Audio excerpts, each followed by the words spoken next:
好来，乡亲啊，咱继续要来讲，即摆欠水到底有偌尼啊严重？先来看这个供应着分林、彰化甲嘉义地区用水的乌山水库，因为4个月无落雨，水库是现出着乌白石，就是这个乌色的甲白色的石头的交界的所在，伊本地是这个满水位线，即摆这个水位是降到这个水底的白色石头拢现出来了，形成这种乌白景象。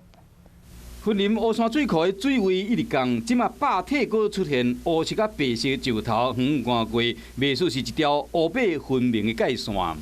嘿，满水线，嘿，满水线，降落来，伊降落来。伊浸着水的所在就是白色的。嘿，原来这是乌山水库满水位的界线，白色石头本来拢是浸伫水内。乌山水库一直到去年的10月，伊的欠水量一直维持伫8%，因为连续4个月无落雨。 水位降要15公尺，即卖欠水量剩48.2%，较无5成。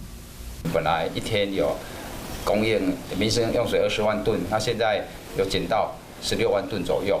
另外，咱台湾日月潭小组的人打造一台15公尺长的传统的独木船，本来800风载是沉入水内，即卖因为水位降低，重建天日，族人嘛想尽办法要保留这个重要文物。这个也是一个。